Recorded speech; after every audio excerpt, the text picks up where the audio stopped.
괜찮아. 다 괜찮아. 토닥토닥 등을 두드리며 위로받고 위로해주는 하루 마무리하면 좋겠어요. 안녕하세요. 영화음악과 함께하는 에세이 산책의 장지연입니다. 가족이란 무엇일까요? 누군가의 자식이었다가 누군가의 반려자가 되고 누군가의 부모가 되는 과정을 통해 삶을 이해하고 인생에 대한 끊임없는 숙제를 하며 부딪히고 위로하고 다투고 용서하며 살아가는 세상에서 가장 소중한 사람들. 너무 가까워서 어쩌면 가장 많이 상처를 주기도 받기도 하는 관계. 가정은 늘 밝고 행복한 봄날의 뜰만은 아닐 때가 많죠. 저는 이 모든 역할이 참 어려워요. 저와 같은 생각을 하시는 가족의 일원인 모두를 위로하며 행복의 주문을 외워봅니다. 괜찮아. 괜찮아. 괜찮아. 오늘의 에세이 산책 시작하겠습니다. 오늘의 첫 곡은 Remember Me인데요. 이 영화는 영원히 기억하고 싶은 사람, 기억에서 사라져 버렸지만 다시 기억하게 된 사랑하는 사람들, 가족의 힘에 대한 이야기를 다루고 있는 애니메이션 영화 코코의 주제곡입니다. Though I have to say goodbye, remember me. Don't let it make you cry. For even if I'm far away, I hold you in my heart. I sing a secret song to you each night we are apart. Remember me. Though I have to travel far, remember me. Each time you hear a sad guitar, know that I'm with you the only way that I can be. Until you're in my arms again. Remember me.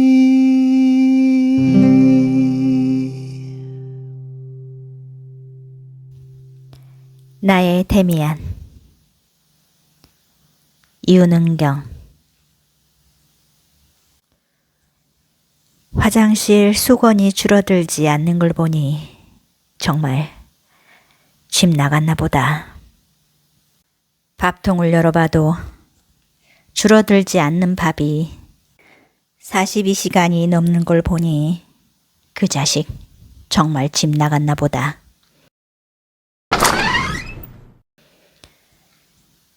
개어진 이불이 망부석처럼 며칠이 지나도 그대로인 걸 보니 그 자식 정말 집 나갔나 보다.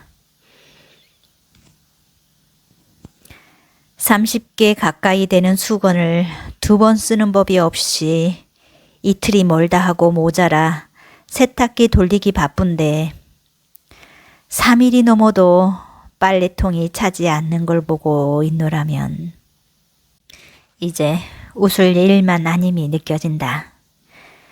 우리 집 남자들은 먹성들이 좋아 음식하면 2번 상에 오를 일 없이 왕성한 식욕인지라 25년 동안 밥통 코드 뽑아 본 적이 없는데 그런 밥통이 그 녀석 하나 없다고 이틀이 넘었다는 시간이 밥통에 찍힐 줄이야. 큰아이가 집을 나갔다. 정확히 나와 한바탕 싸운 후 그 다음날 가방 하나에 별스럴 것 없는 짐 하나로 다시는 안 돌아올 듯 나간단 말 한마디 없이 나가버렸다. 26년 전 나처럼. 그럴 거라 예상하면서도 그 녀석 방에 들어가 평소에 있던 여행 가방이 없음을 눈으로 보는 순간 어이없게 드는 첫 생각은 엄마도 이런 기분이었을까 하는 생각에 헛웃음부터 났다. 놀랬다? 겁났다? 울음이 났다?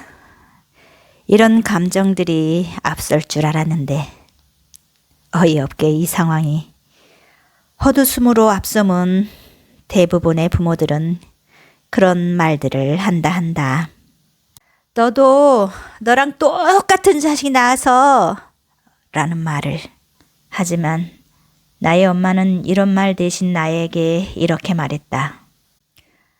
너 나 미워하는 만큼 그 마음으로 살아. 그러면 넌 꼭 잘 살 거야. 라고.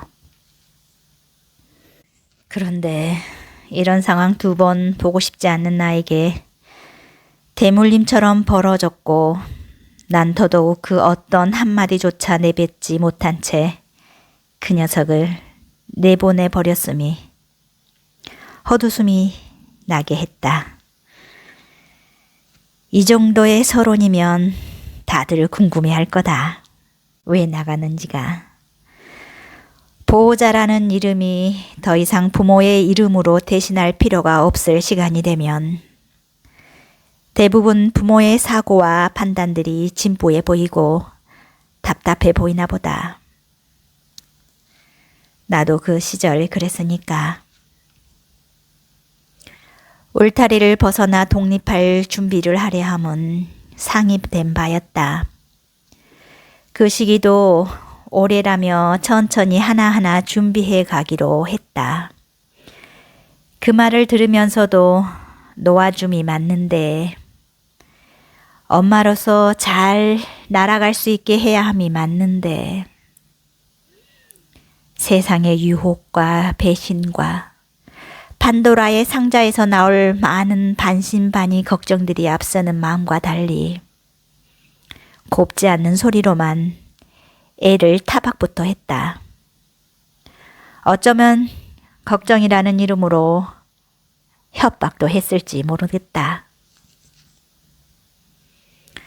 어차피 넌 나랑 헤어질 수밖에 없어. 네가 결혼을 해야 하는 시기가 오면 더더욱 같이 있고 싶어도 그럴 수 없는데 집에서 나가는 게 그렇게 대수야? 나와 함께 있는 이 시간들이 그렇게 싫어? 라며. 큰아이는 나에게 화낸 적이 없었다. 그런 큰아이가 처음으로 화를 냈다. 그 화의 탓이 나였다는 말에 그럴 거라 짐작했지만 그 녀석 입으로 확실하게 맞다고 듣자 인정한다기보다 반박으로 나섰기에 서로에게 상처 남기는 시간으로 남게 되었다. 사건의 계기는 여자친구이긴 했다. 아마 집에 2번 데리고 왔나 보더랬다. 그런데 올 때마다 익숙치 않은 메모지에 어머님, 아버님 써있는 글씨가 마음에 들지 않았고 친구들에게 시어머니 모두 하기만 해봐라. 내가 가만 안 놔둔다 했건만 개뿔. 나부터가 시어머니 모두가 되어 싫어. 왜 네가 좋아한다고 나한테 강요해? 보지도 않은 애가 더더군다나 부모님 없을 때 데리고 와서 이게 무슨 짓이야? 난 얘가 주는 선물 부담스러워 싫어. 이러고 말았다. 그러자 큰 녀석은 그동안에 제대하고 쌓아놓았던 상처들, 어쩌면 어릴 적부터 맞이로서 짊어졌던 부담감을 털어놓더니 나가버렸다. 속았다. 엄마 없으면 울던 아이였는데 배신당했다. 하루 한 번씩 사랑한다 말하면 뽀뽀해대던 아이였는데 사기당했다. 이 세상에서 제일 사랑하는 게 엄마라 하던 그 말에 철저히 사기당했다. 팔순이 넘어도 내 아들만큼은 어리다 생각하는 사람이 부모라는데 아직 어릴 거라. 아직 내 손이 가야 할 거라 생각했는데 나만의 착각임이 증명됐고 매일매일 속삭이던 아이의 숨결은 사라졌어도 매일매일 내 손 안에 있던 작은 손이 이젠 의젓하게 다른 손을 잡아줄 수 있는 나이가 되었음을 알면서도 이 부모라는 이름의 심장은 아직도 그 마음을 놓지 못하고 있었던 게다. 괘씸한 거 반, 걱정되는 마음 반으로 매일 반반의 마음이 되어 마음의 전쟁을 치룬다. 이 와중에 편법을 써본다. 작은 아들에게 형이 잘 있나 전화해보라 부추기자 이틀 전에 만나기까지 했다 고백한다. 순간 이유 모를 약이 올라져 궁금하지도 않는데 묻는 듯이 툭 물어본다. 아 왜? 필요한 게 있다고 가져다 달래요. 그래서. 뭐였을까? 소중하다던 우리 가족 사진? 내가 사준 옷? 아님 도장? 추측이 난무한 와중에 돌아온 답변은 정말 그게 안 웃을 수 없는 물건이었다. 군복이랑 군화요. 실로 엄마의 허상 같은 마음에 대한 슬쩍 답변이었었다 싶다. 이젠 놔주어야 한다. 이제 그 아이가 잘 날 수 있게 용기 있는 말들을 해주어야 한다. 이제 그 아이도 그 아이의 세상이 만들어졌음을 인정해 주어야 한다. 시린 바람의 끝에 나뭇가지의 물오름이 시작되고 오늘 같은 촉촉한 비 내림에 그 땅을 뚫고 올라오는 많은 싹이 생기듯 드넓은 바다를 하늘을 가르고 수천 수만의 날갯짓으로 돌아오는 제비들처럼 자신의 왕국을 만들어 대문 앞을 들어설 큰 아이를 기다려본다. 그리고 너 같은 자식 낳아서 라는 말보다 그날 하지 못한 이 말을 읊조려 본다. 아들아, 누구보다도 생각 깊었던 너인데 어린 시절 아픈 동생 때문에 더 보살피지 못하고 다 이해할 거라 강요된 내 생각에 어린 너의 마음에 상처 준 거 미안해. 넌 아이인데도 다 컸을 거라 생각하며 그 힘든 과정들을 잘 이겨내준 것만도 고마운데 내가 그 고맙단 말에 정작 인색한 것도 미안해. 나의 아들로 와줘서 고맙다 라는 말을 땅을 적시듯 뺨을 촉촉하게 적시는 봄비처럼 흐르는 눈물을 훔치며 그 아이 마음에 스며들 수 있게 읊어본다. 흔들리기도 하지만 그래도 나는 괜찮아.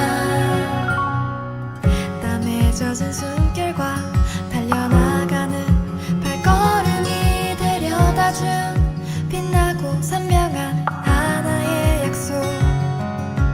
우리의 여행이 느릴지라도 결국엔 닿을 거야 난 믿어. 어디든지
오늘의 첫 번째 작품 나의 데미안에 이어서 들으신 곡은 올해의 최신작 괜찮아 괜찮아 괜찮아의 영화 주제곡 중에 Wherever Whenever 였습니다. 네, 여기서 오늘의 작가 윤은경 선생님을 모셔보겠습니다. 윤은경 작가님은요, 2017년 청일문학사를 통해 시와 수필로 동시 등단한 작가고요. 미국 뉴저지 펠팍 지역 Go Ahead Love FM 101.3에서 호수 방송 작가로 일하셨습니다.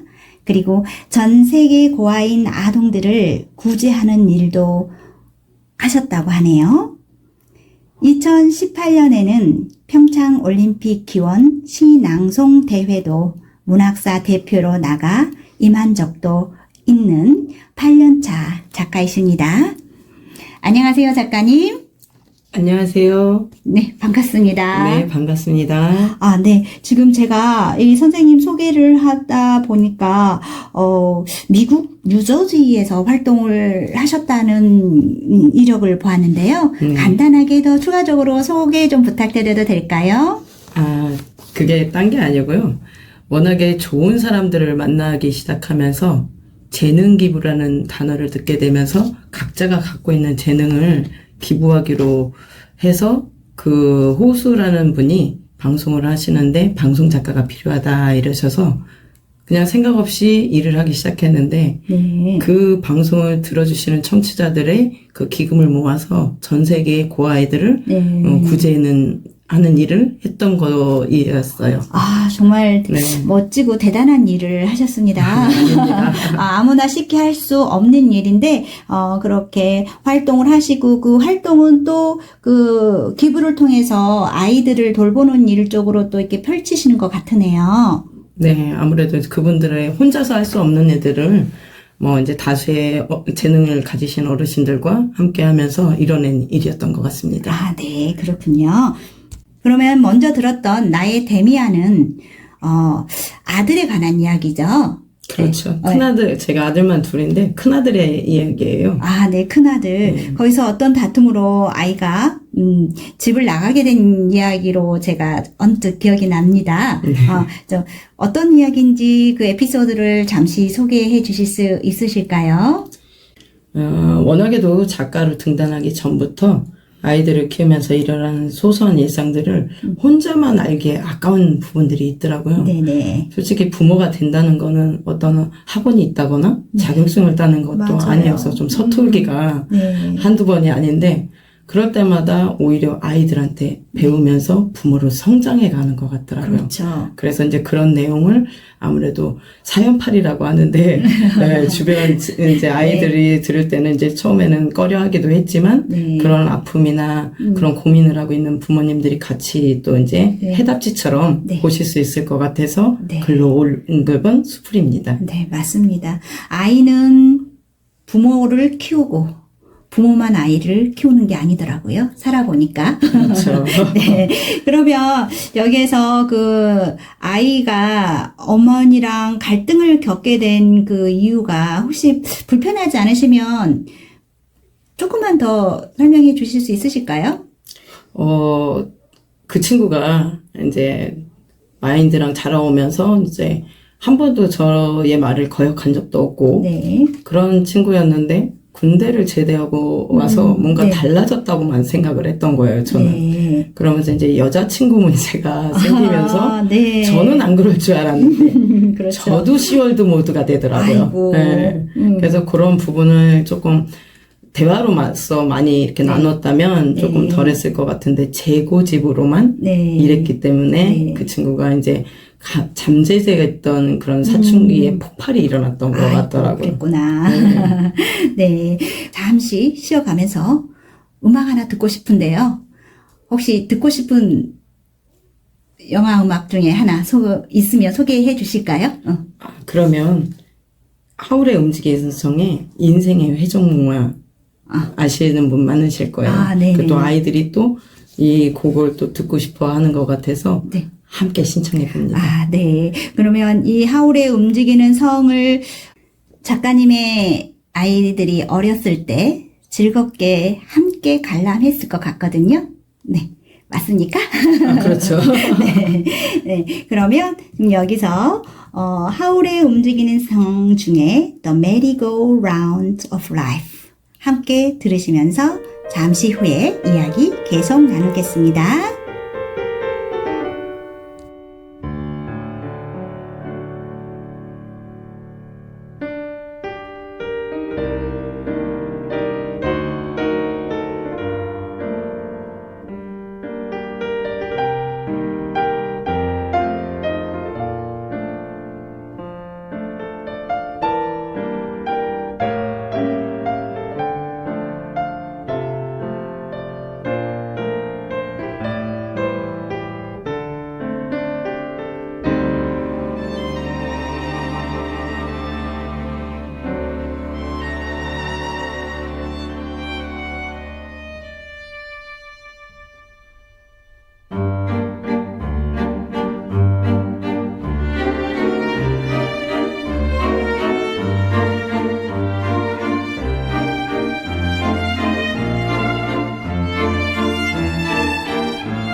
음악 들으면서 장재현의 에세이 산책 중입니다.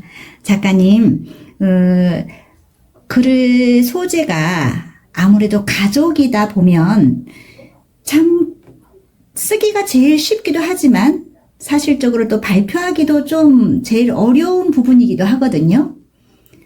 그럼에도 불구하고 이 자녀분의 이야기를 이렇게 글로 쓰고 발표한 이유가 따로 있으실까요?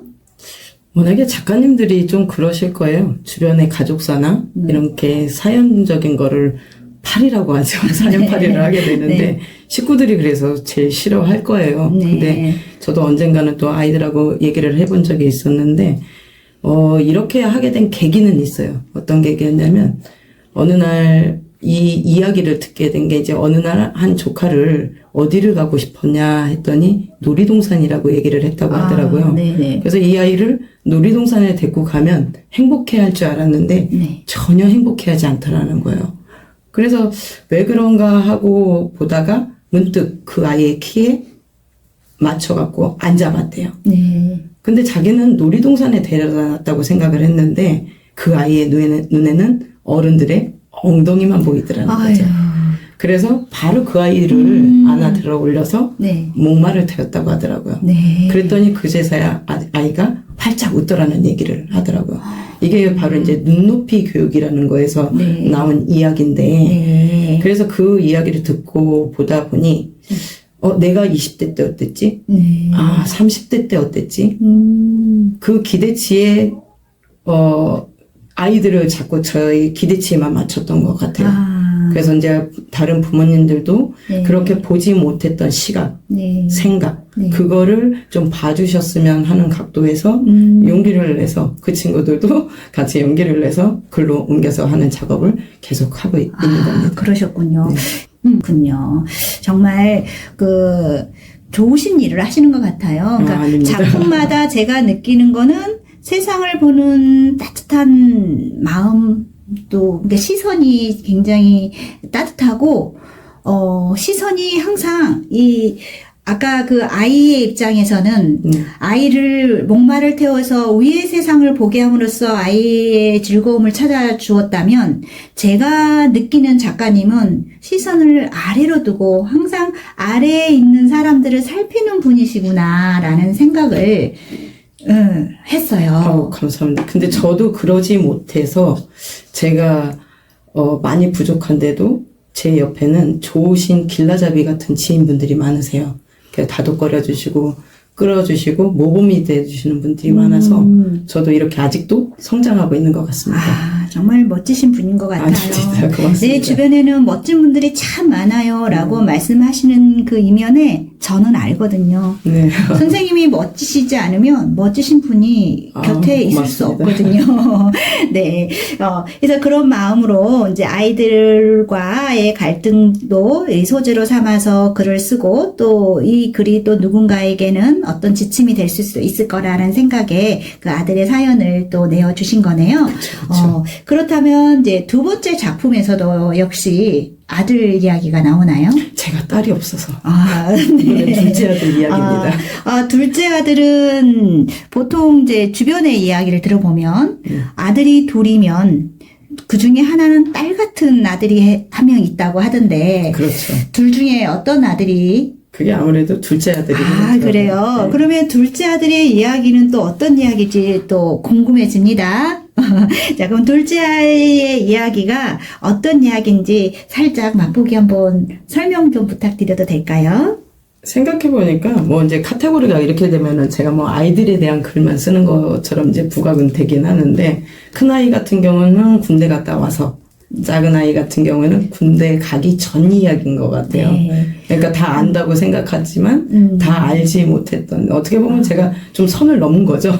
네. 그렇구나. 아들들은 그런 것 같아요. 이게 남자들은 군대 전후가 많이 달라진다고 그렇죠. 들었거든요. 변화가 일어나죠. 네. 그래서 갔다 온 이후의 변화, 이번에는 가기 전에 아이의 모습을 지금 또 글로 또 적어주셨네요. 그때는 그러면 서운한 마음이었을까요? 행복한 마음이었을까요? 많이 서운했죠. 그렇죠. 이게 처음 겪었던 거와 두 번째 겪은 거는 다를 거라고 생각하고 네. 힘들지 않을 거라 생각했는데 네네네. 그것도 제 오산이었던 것 같아요. 네. 그때와 그때는 또 다름이더라고요. 네. 근데 그 다름으로 인정해야 되는데 알 거라는 선적인 생각을 한 제가 좀 건방진던 것 같은 그런 반성의 의미 그리기도 해요. 네. 그러면 군대 가기 전에 아이하고 꼭 해보고 싶었던 것이 있었을 것 같아요. 어떤 것이었을까요? 그게 여행이었어요, 사실. 여행. 그래서 여행을 네. 다녀오셨을까요? 그러지 못했어요. 아. 뭐 이렇게 단둘이서 하는 여행은 가족과 한다든가 뭐 이렇게 해서 한 건 있으면 단둘이서는 해보지 못했던 거 아직까지도. 네. 그러면 이제 거기에 대한 어떤 서운함이나 갈등이 혹시 작품 속에 들어 있을까요? 그런 부분이 이제 녹아져 내려 있던 거죠. 대놓고 말해본 적도 없으면서 네네. 그 마음을 혼자 꽁하게 갖고 있으면서 뒤틀린 시선으로 바라보기만 했던 네, 맞아요. 그런 부분을 이제 글로 옮겨놓은 거죠. 네. 좀 그런 것 같아요. 우리가 아이들이 어렸을 때는, 5번이고 6번이고 10번이고 설명을 하잖아요. 맞아요. 이거는 이거야. 또 엄마 뭐야? 이게 왜? 그러면, 이래서야. 그건 말이야. 하고 얘기를 하는데, 어느 순간 아이들이 좀 성장하고 나면, 내가 말 안 해도 다 알겠지. 그게 제일 어려운 거예요. 그죠? 사실은. 내가 왜 아직도 내 마음을 몰라? 라고 하면서, 아이들을 대하니까, 또 아이들도 부모를 이렇게 대하니까, 이제 서운한 게 쌓이고, 거기에서 작은 오해들이 쌓이고, 갈등이 쌓이는 게 아닐까라는 생각이 드네요. 아까도 장 작가님도 얘기하셨던 요즘 핫 이슈가 되는 폭삭소가 쓰다의 네. 임상춘 작가님의 네. 글을 보시면서들 다들 감동을 하시잖아요. 네네네. 거기서도 나왔던 대사인데 결국은 우리 애가 자식들한테 짝사랑을 하고 있는 것 같아요. 그렇죠. 내 거라고 하는 생각, 소유욕에 대한 생각, 거기에서 오는 배신감이라고 생각하는데 그거는 잘못된 거거든요. 네. 근데 저는 안 그럴 줄 알았는데 저는 더 하더라고요. 그러면 이제 두 번째 작품이 되게 궁금해져요. 여기서 두 번째 작품 함께 들어보시겠습니다. 어른보다 어른인 아이. 유미숙 씨의 목소리로 들어보겠습니다.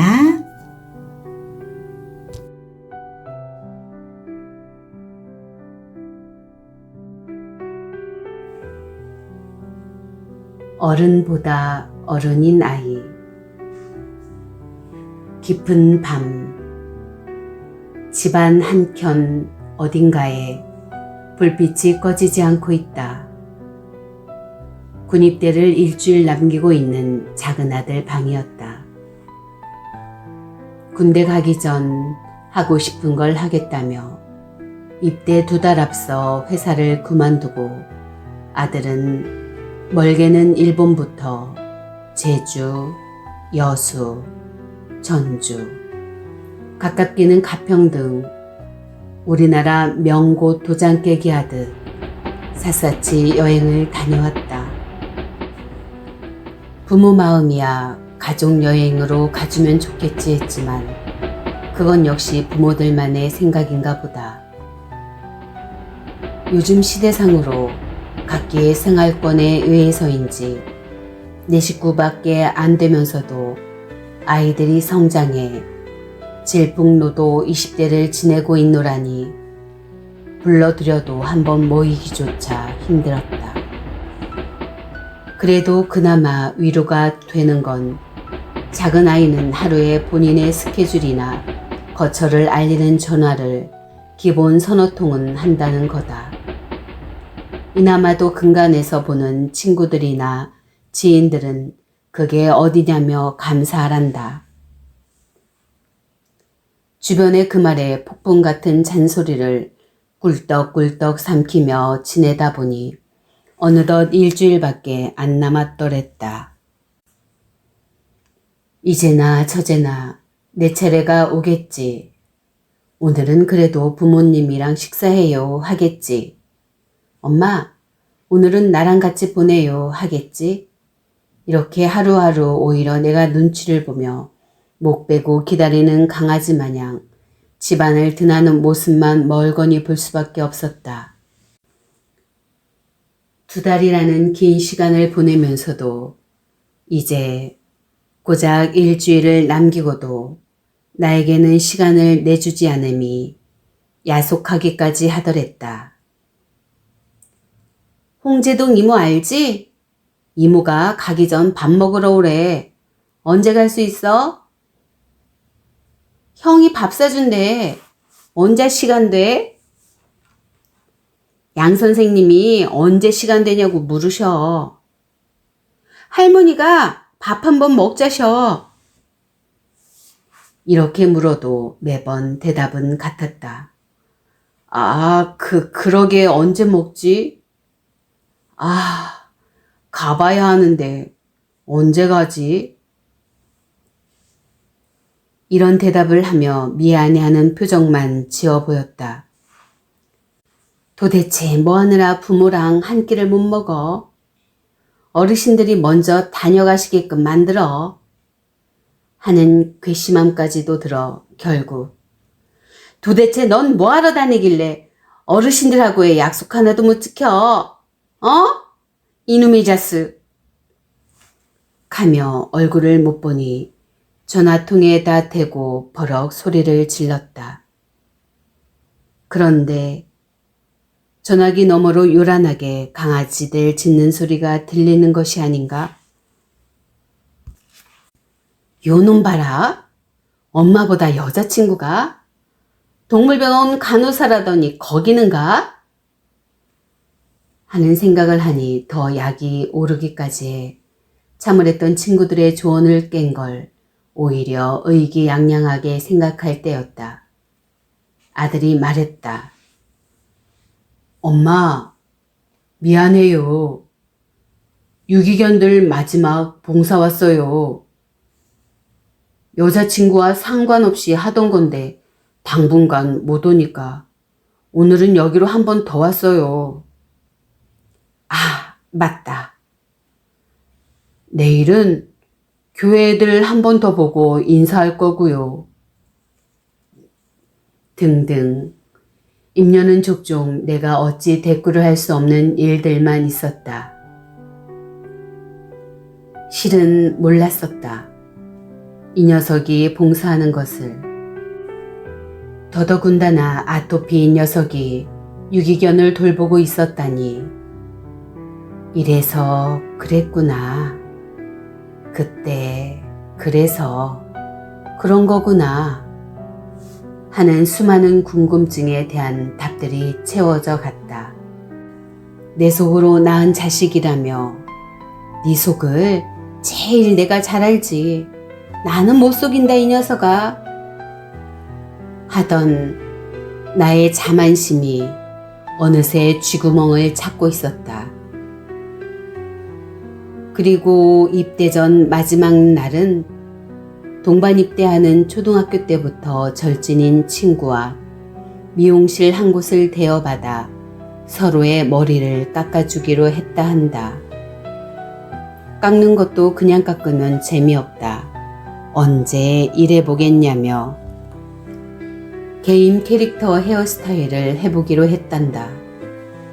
그 사진을 보며 울지 말고 웃으라 한다. 일본 여행을 다니던 중 어느 교회를 들어갔더니 오르간 연주가 흘러나왔는데 그 연주를 듣자마자 펑펑 울었단다. 센과 치히로, 토토로 등 집으로 사단들이 만든 애니메이션 OST가 나와서 엄마가 좋아하는 건데 그것도 좋아하는 버전으로 나오니 엄마 생각이 너무 나서 그랬단다. 그런 아들을 철원으로 보내고 왔다. 그 나이를 보낸 경험이 있어 안 울 줄 알았다. 아닌 게 아니라 울 틈도 없었다.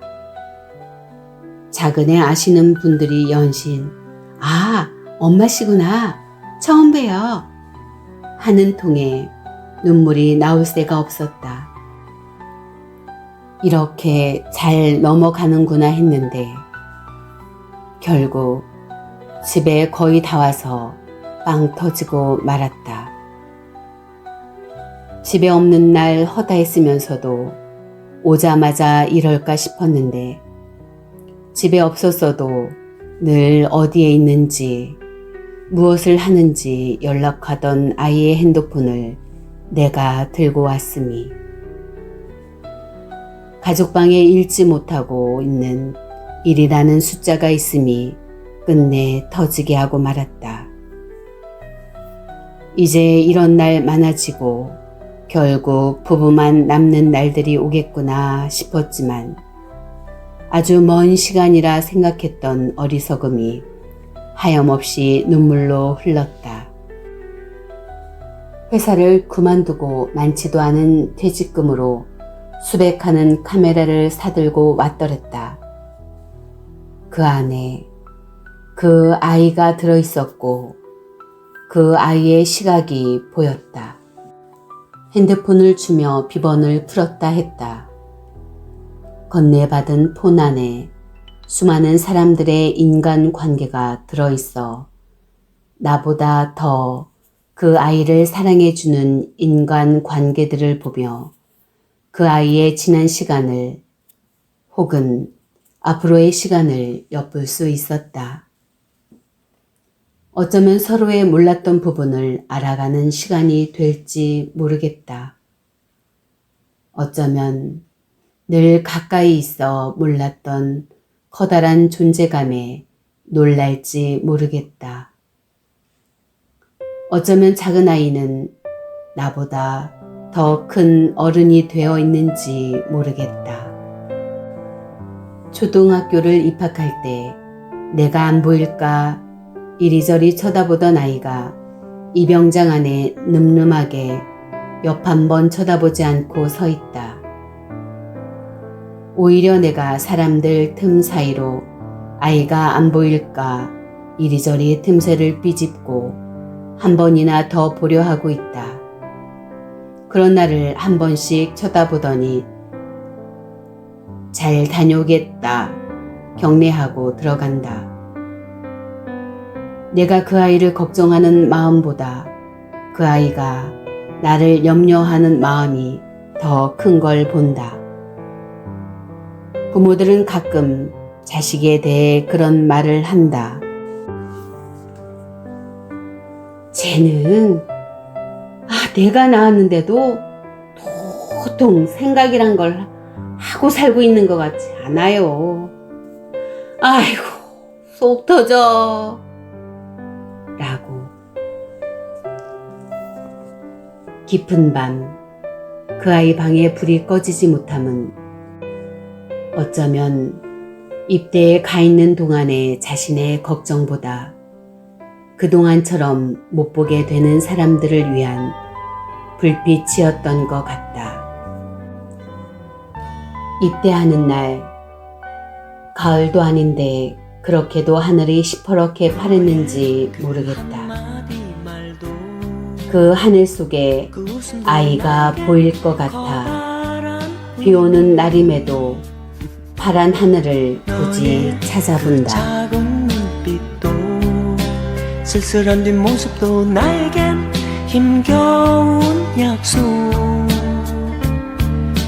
너의 모든 것은 내게로 와 풀리지 않는 수수께끼가 되네. 슬픔은 간이역에 코스모스로 피고 스쳐 불어온 향긋한 바람. 나 이제 뭉게구름 위에 성을 짓고 널 향해 창을 내리 바람 드는 창은 너의 그 한마디 말도 그 웃음도 나에겐 커다란 의미. 너의 그 작은 눈빛도 쓸쓸한 뒷모습도 나에겐 힘겨운 약속.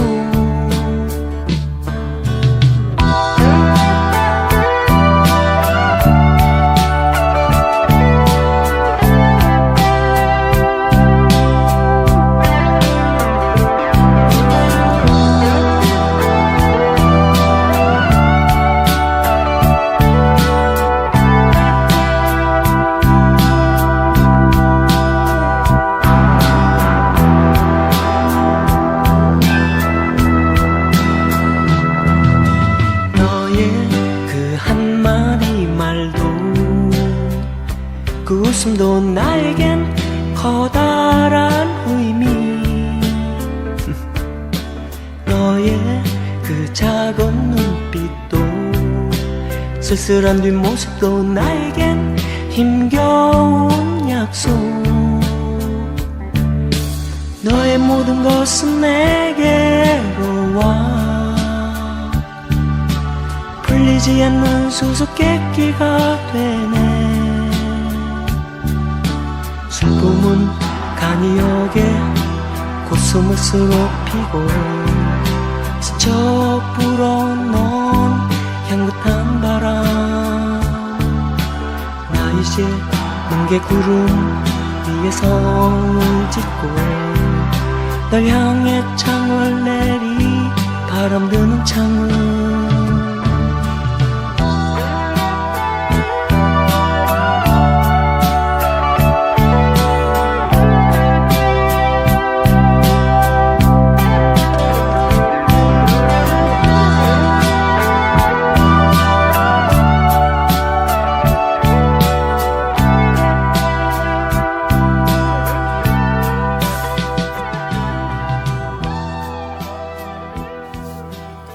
여러분은 지금 장지연의 에세이 산책과 함께하고 있습니다.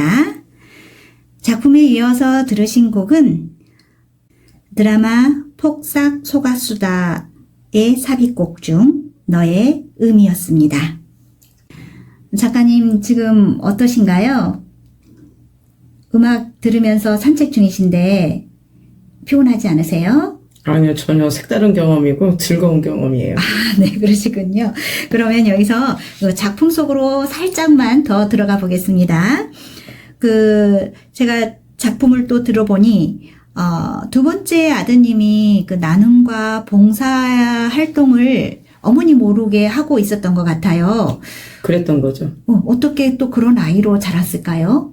그게 또 제가 놀랬던 부분 중에 하나가 이 친구가 이제 아토피로 너무 고생을 많이 했었고, 네. 심지어 이제 수두라는 거는 한 번 하던가 이제 요즘 또 많이 환경이 안 좋아서 두 번째 하는 친구들도 있다고 하더라고요. 네네. 근데 이 친구는 7번을 한 거예요. 네. 그래서 학교에 보고된 바도 없어가지고 가장 애를 먹었던 친구인데, 네. 따온 것도 아니고 그 알러지가 분명히 생겼을 텐데 그 강아지들 유기견에서 센터에 봉사한다는 걸 보고 깜짝 놀랐던 거죠. 네. 진짜 예상치도 1도 못했던 부분. 근데 이제 제가 보여줬다기보다도 제가 아이들한테도 저희 아이들 말고도 뭐라 그러냐면 세상이 아름답다고 아이들을 가르쳐야 되는데 네. 이 세상은 절대 아름답지 않다고 얘기를 하고 있거든요. 그렇죠. 근데 여기까지만 얘기하면 우울해지잖아요. 네, 갑자기 우울해졌어요. 그쵸? 근데 이제 그 다음 해결책으로 얘기를 하기를 하지만 아름다운 사람들이 있다는 거를 알려주겠다. 이렇게 얘기를 하고 있어요. 네. 그래서 그런 분들이 한 분도 아니고,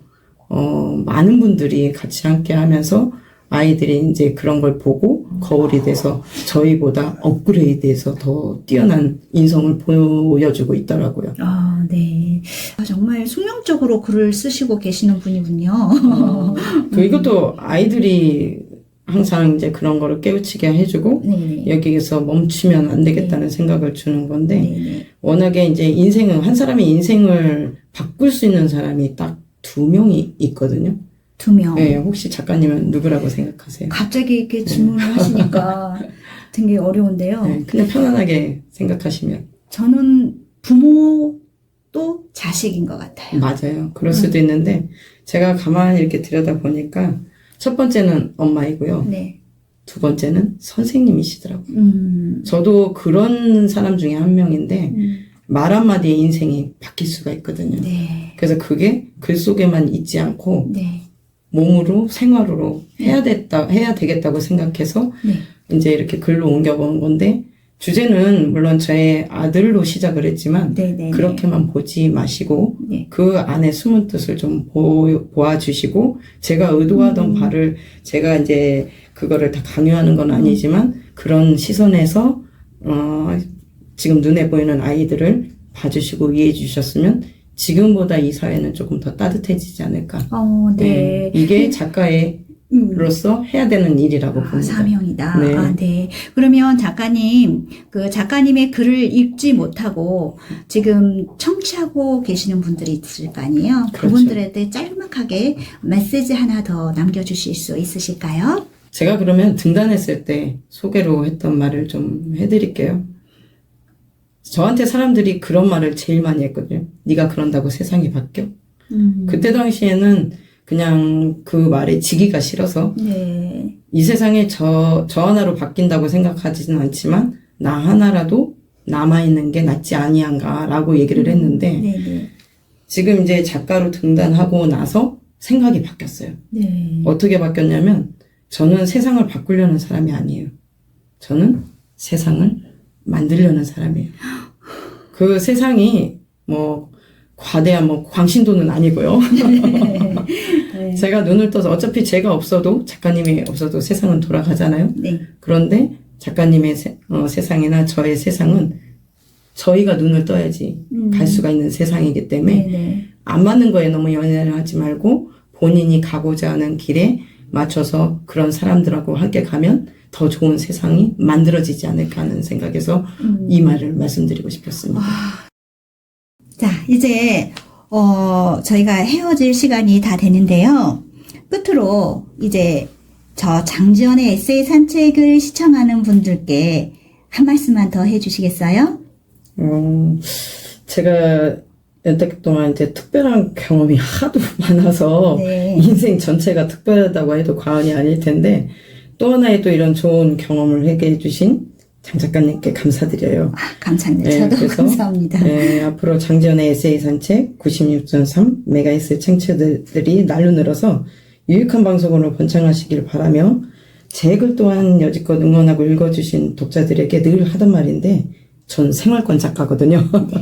그런 평범한 사람들의 소소한 일상을 쓰는 작가로서 앞으로도 자세히 들여다보이는 한국의 야생초처럼 서민들의 작은 일상과 미담을 계속 집필하고 싶고 그런 글들을 편견 없이 봐주시길 바라는 마음을 전하고 싶습니다.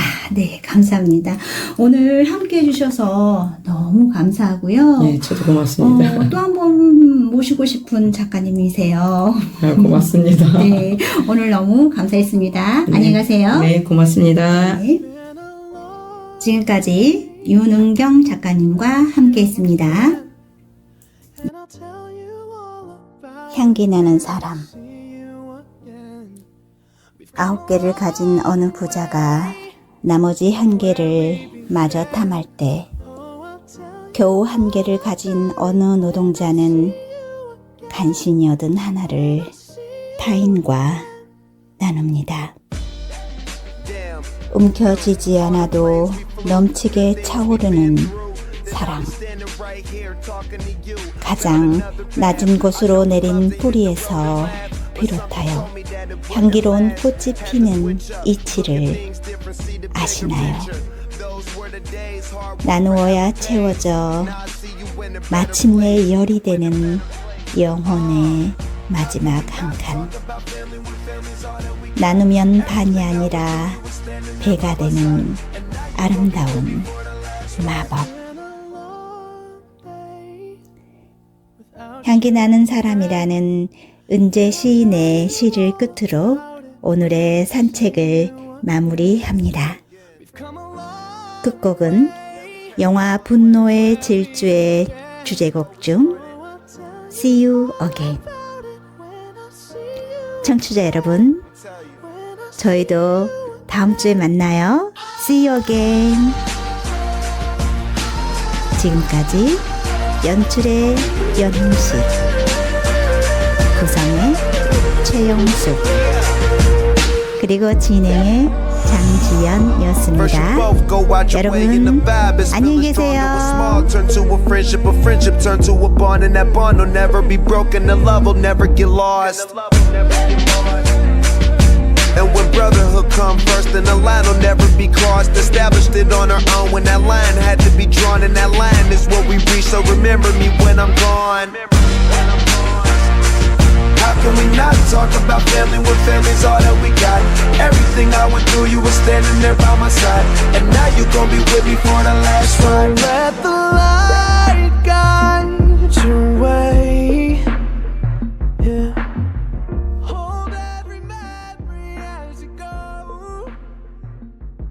And every road you take